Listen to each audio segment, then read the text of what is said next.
Hello friends, अस्सलाम वालेकुम and welcome to triple S treasure. दोस्तों, जिन्नात के बारे में तो आप सबने कभी ना कभी कहीं ना कहीं सुना ही होगा कि जिन्नात अल्लाह ताला की मखलूक हैं। वो आग से बने हैं और इंसानों को ऐसे ही नज़र नहीं आते हैं। तो दोस्तों, आज की ये वीडियो जिन्नात के बारे में होने वाली है कि जिन्नात की पैदाइश कब, कैसे और क्यों हुई, सबसे बड़े जिन का नाम क्या है और कुरान इस बारे में क्या कहता है।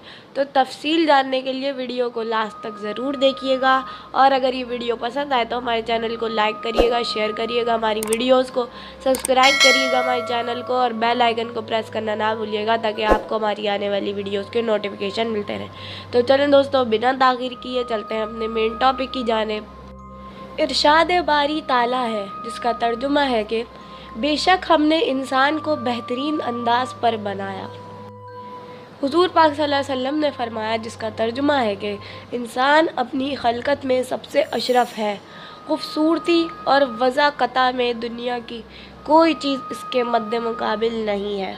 इसी तरह जिन भी अल्लाह ताला की मखलूक हैं, जिन्हें इंसान की पैदाइश से कबल पैदा किया था, इस मखलूक के वजूद के तमाम अकाबरीन कायल हैं। शेख तकीउद्दीन इब्न तैमिया रहमतुल्लाह अलैह फरमाते हैं कि अकाबरीन उम्मत में से किसी ने भी जन्नत के वजूद का इनकार नहीं किया। अक्सर कफ़ार भी इनके वजूद के कायल हैं, क्योंकि जन्नत के वजूद के मुताल्लिक़ अंबिया कराम के इरशादात हद तवातर तक पहुँचे हुए हैं, जिसका यकीनी तौर पर मालूम होना लाजमी है। सिवाय फ़लसफ़ियों की एक मामूली जमात के अलावा जन्नत का कोई भी इनकार नहीं करता।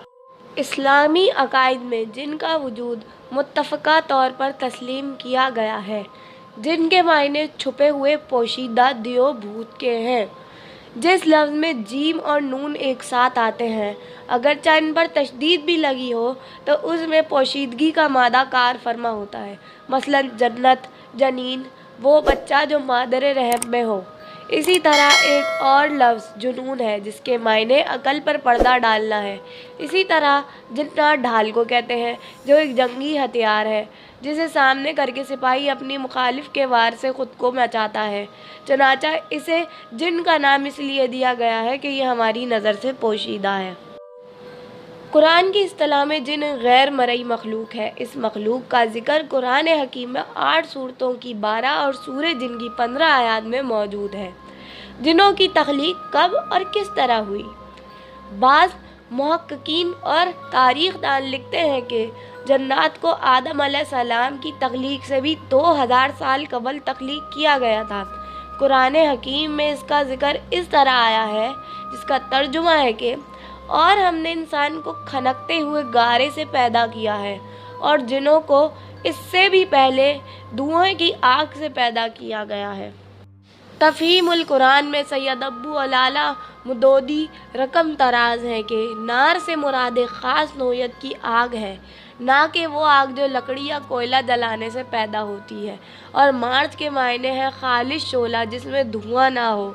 जिस तरह पहला इंसान मिट्टी से बनाया गया, फिर तख्लीक के मुख्तलिफ मदारिज से गुज़रते हुए इसकी जिस्द खाकी ने गोश्त की पोस्ट के ज़िंदा बशर की शक्ल इख्तियार की और आगे इसकी नस्ल नतफ़ा से चली। इसी तरह पहला दिन खालिस आग के शोले से पैदा किया गया और बाद में इसकी ज़रियत से जिनों की नस्ल पैदा हुई।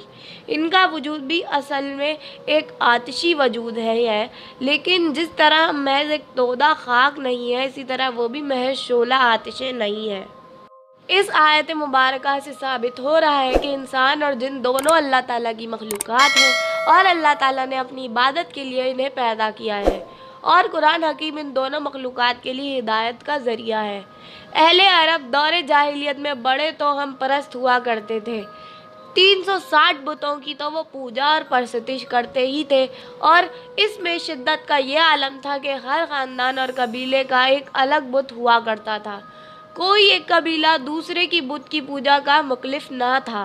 चनाचा इसी दौर में जब अरब कौम के लोग किसी सफ़र पर रवाना होते और रास्ते में कोई वादी या खौफनाक बयाबान आ जाता, तो वो वहाँ से गुज़रते वक्त ये अल्फाज अदा करके गुज़रते, मैं इस वादी के सरदार और इसकी कौम की बेवकूफ़ियों से पनाह चाहता हूँ। ان کے خیال میں بیابانوں پر جنات کا تسلط تھا اور جنوں کے سردار کی اس لیے پناہ طلب کرتے تھے کہ اس کے ماتحت بسنے والے جن کچھ اذیت نہ پہنچائیں۔ مطلب یہ کہ اس قسم کے رسوم اور اقوال سے انسانوں نے ان جنات کو اور بھی زیادہ مغرور بنا دیا تھا۔ اس کے علاوہ اس مخلوق میں سرکشی اور نافرمانی کا بھی مادہ موجود ہے اور اپنے مادے کی خاصیت کی بنا پر ایسا ہونا بھی چاہیے، کیونکہ آگ کا خاصہ یہی ہے کہ وہ سر اٹھائے اور سوزش اور جلن کے نتیجے میں دکھلائے۔ جنات میں نیک اور بد دونوں اقسام ہوتی ہیں۔ یہ مختلف روپ دھار کر روئے زمین پر وارد ہوتے ہیں۔ انہی میں سے ایک جن کا نام ابلیس ہے، جو انسان کی دشمنی میں اندھا ہو گیا ہے اور اس نے نسل آدم کو بہکانے کے لیے قیامت تک کی مہلت لے لی ہے۔ یہ وہی ابلیس ہے جس نے اللہ کی نافرمانی کی تھی اور حضرت آدم علیہ السلام کو سجدہ کرنے سے انکار کر دیا تھا۔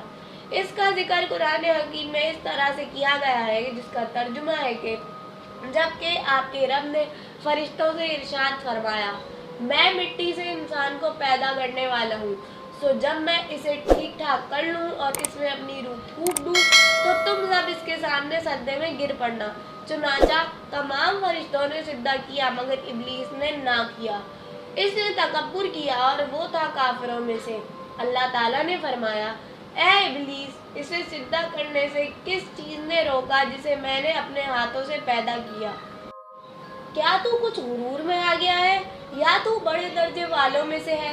اس نے جواب دیا کہ میں اس سے بہتر ہوں، تو نے مجھے آگ سے بنایا اور اسے مٹی سے۔ ارشاد ہوا کہ تو یہاں سے نکل جا، تو مردود ہوا اور تجھ پر قیامت کے دن تک لعنت و پھٹکار ہے۔